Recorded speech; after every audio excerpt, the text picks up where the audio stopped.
Hi hello ನಮಸ್ತೆ, ನಾನು Vidya. Welcome to my channel. ಇವತ್ತು ನಾನು ನಿಮಗೆ ಚನಾ ಮಸಾಲ ಮಾಡೋದು ಹೇಗಂತ ಹೇಳಿಕೊಡ್ತೇನೆ. ಇದು ಅನ್ನಕ್ಕೆ, ಚಪಾತಿಗೆ, ರೊಟ್ಟಿಗೆ ಎಲ್ಲದಕ್ಕೂ ತುಂಬ ಚೆನ್ನಾಗಿರುತ್ತೆ. ನಾನು ಮೊಳಕೆ ಬಂದ ಕಪ್ಪು ಕಡಲೆಯನ್ನು ತಗೊಂಡಿದ್ದೇನೆ. ಬೇಕಾದರೆ ಡ್ರೈ ಕಡಲೆ ಇದ್ದರೆ ರಾತ್ರಿ ನೆನೆಸಿಟ್ಟು ಬೆಳಿಗ್ಗೆ ಅದನ್ನು ಯೂಸ್ ಮಾಡಿ. ನಾನೊಂದು ಪಲಾವ್ ಎಲೆ, 2 ತುಂಡು ಚಕ್ಕೆ, 2 ಲವಂಗ, 1 ಏಲಕ್ಕಿ, 15 ಪೆಪ್ಪರ್ ಸೀಡ್ಸ್, 1 ದೊಡ್ಡ ಏಲಕ್ಕಿ ತಗೊಂಡಿದ್ದೇನೆ.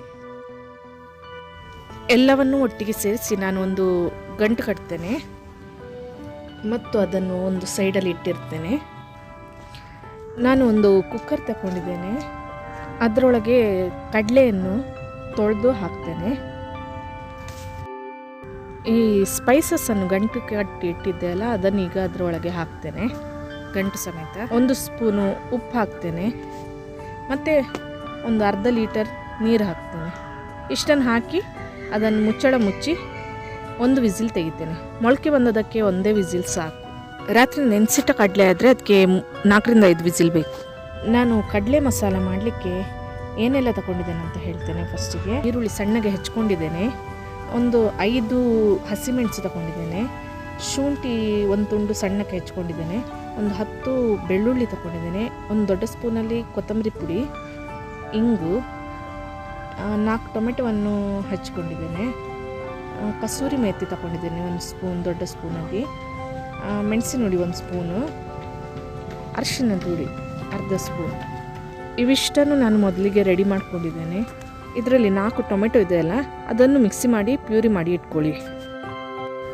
ಓಕೆ, ಈಗ ಕಡಲೆ ಬೆಂದಿದೆ. ಸ್ಪೈಸಸ್ಸನ್ನು ಹಾಕಿ ಕಟ್ಟಿದ ಗಂಟನ್ನು ನಾನು ಹೊರಗೆ ತೆಗಿತೇನೆ. ಅದು ಬಿಸಿ ಇದೆ, ಒಂಚೂರು ತಣ್ಣಗೆ ಮಾಡಿ ಅದನ್ನು ಓಪನ್ ಮಾಡ್ತೇನೆ ಮತ್ತು ಅದನ್ನು ನಾನು ಮಿಕ್ಸಿ ಒಳಗೆ ಹಾಕ್ಕೊಳ್ತೇನೆ.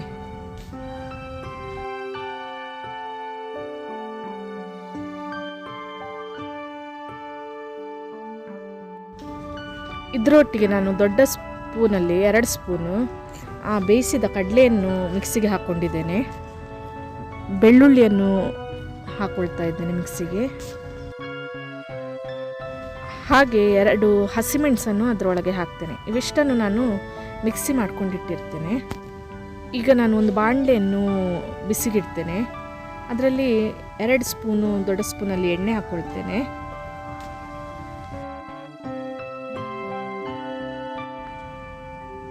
ಎಣ್ಣೆ ಬಿಸಿಯಾಗಿದೆ. ಈಗ ಇದಕ್ಕೆ ನಾನು 1 ಸ್ಪೂನ್ ಜೀರಿಗೆಯನ್ನು ಹಾಕ್ಕೊಳ್ತಾ ಇದ್ದೇನೆ.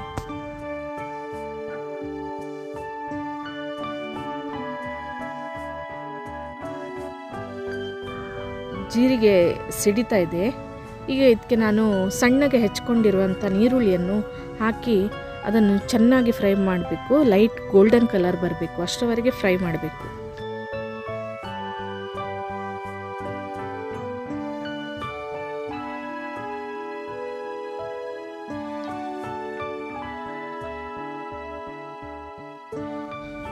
ಈಗ ನೀರುಳ್ಳಿ ಚೆನ್ನಾಗಿ ಫ್ರೈ ಆಗಿದೆ. ಈಗ ನೆಕ್ಸ್ಟ್ ಇದಕ್ಕೆ ನಾನು ಮಿಕ್ಸಿ ಮಾಡ್ಕೊಂಡಿದ್ದೆ ಅಲ್ಲ, ಆ ಮಸಾಲವನ್ನು ಹಾಕ್ತೇನೆ ಮತ್ತು ಸ್ವಲ್ಪ ಚೆನ್ನಾಗಿ ಫ್ರೈ ಮಾಡ್ಕೊಳ್ತೇನೆ.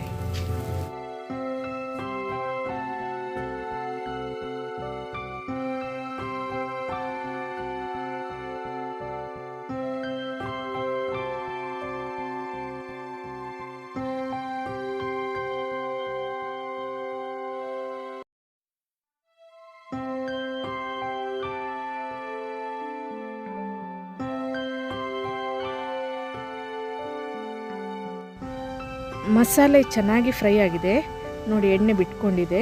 ಈಗ ನಾನು ಇದಕ್ಕೆ ಚಿಲ್ಲಿ ಪೌಡ್ರ್ ಹಾಕ್ತೇನೆ. ನಾನು ಕಾಶ್ಮೀರಿ ರೆಡ್ ಚಿಲ್ಲಿ ಪೌಡ್ರ್ ತಗೊಂಡಿದ್ದೇನೆ, ಯಾಕಂದರೆ ಅದು ಕಲರ್ ಕೂಡ ಬರ್ತದೆ, ತುಂಬ ಖಾರ ಕೂಡ ಇರೋದಿಲ್ಲ. ಕೊತ್ತಂಬರಿ ಪೌಡ್ರ್ ಹಾಕ್ತೇನೆ. ಈಗ ಅರ್ಧ ಸ್ಪೂನು ಅರಶಿನ ಪುಡಿ ಕೂಡ ಹಾಕ್ತೇನೆ ಮತ್ತು ಉಪ್ಪು ಎಷ್ಟು ಬೇಕು ಅಷ್ಟು ಹಾಕ್ಕೊಳ್ಳಿ, ಯಾಕಂದರೆ ಕುಕ್ಕರಲ್ಲಿ ನಾವು ಉಪ್ಪು ಆಲ್ರೆಡಿ ಹಾಕಿದ್ದೇವೆ, ಅದಕ್ಕೋಸ್ಕರ. ಇವಿಷ್ಟನ್ನು ಚೆನ್ನಾಗಿ ಮಿಕ್ಸ್ ಮಾಡಿ ಫ್ರೈ ಮಾಡಬೇಕು ನಾವು.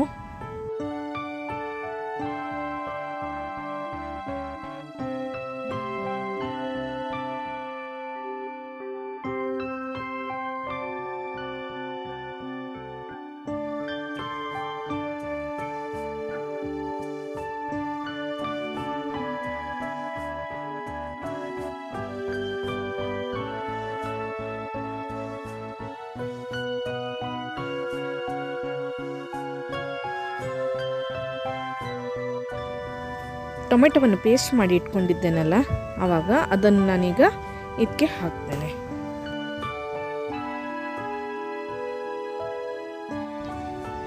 ಇದನ್ನೀಗ ಚೆನ್ನಾಗಿ ಮಿಕ್ಸ್ ಮಾಡಿ ಬೇಯಿಸಬೇಕು. ಸ್ವಲ್ಪ ಹೊತ್ತು ಇದನ್ನು ಚೆನ್ನಾಗಿ ಫ್ರೈ ಮಾಡ್ತೇನೆ.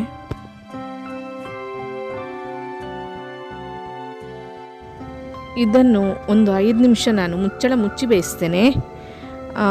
ಆದರೆ ಮಧ್ಯ ಮಧ್ಯದಲ್ಲಿ ಓಪನ್ ಮಾಡಿ ಸ್ವಲ್ಪ ಮಿಕ್ಸ್ ಮಾಡ್ತಾ ಇರಬೇಕು, ಇಲ್ಲಾಂದರೆ ಸೀದು ಹೋಗ್ತದೆ ಅದು. 5 ನಿಮಿಷ ಆಯಿತು. ಈಗ ನಾನು ಇದನ್ನು ಓಪನ್ ಮಾಡ್ತೇನೆ. ಓಕೆ, ಇದು ಟೊಮೆಟೊ ಈಗ ಚೆನ್ನಾಗಿ ಫ್ರೈ ಆಗಿದೆ ನೋಡಿ. ಈಗ ನಾನು ಇದಕ್ಕೆ ಬೇಯಿಸಿದ ಕಡಲೆಯನ್ನು ನೀರು ಸಮೇತ ಅದಕ್ಕೆ ಹಾಕಿ ಚೆನ್ನಾಗಿ ಮಿಕ್ಸ್ ಮಾಡ್ಕೊಳ್ತೇನೆ.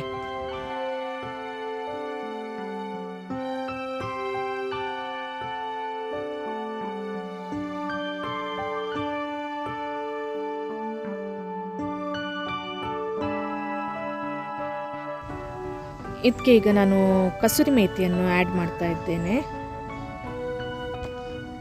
ಅದನ್ನು ಮಿಕ್ಸ್ ಮಾಡುವ.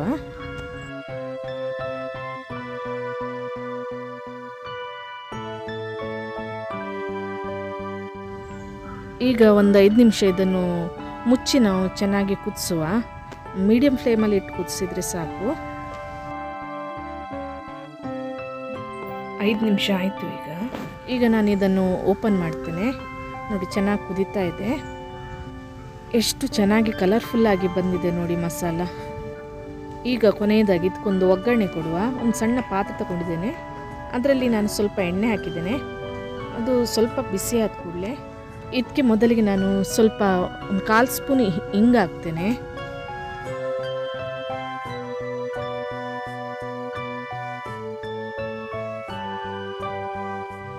ನೆಕ್ಸ್ಟ್ ಇದಕ್ಕೆ ಸಣ್ಣಗೆ ಹೆಚ್ಚಿದ ಶುಂಠಿಯನ್ನು ಹಾಕಿ ಸ್ವಲ್ಪ ಫ್ರೈ ಮಾಡ್ತೇನೆ.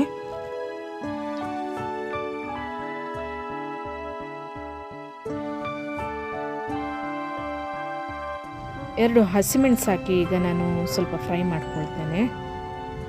ಚೆನ್ನಾಗಿ ಫ್ರೈ ಆಗಲಿ ಇದು 3 ಕೂಡ ಐಟಮು.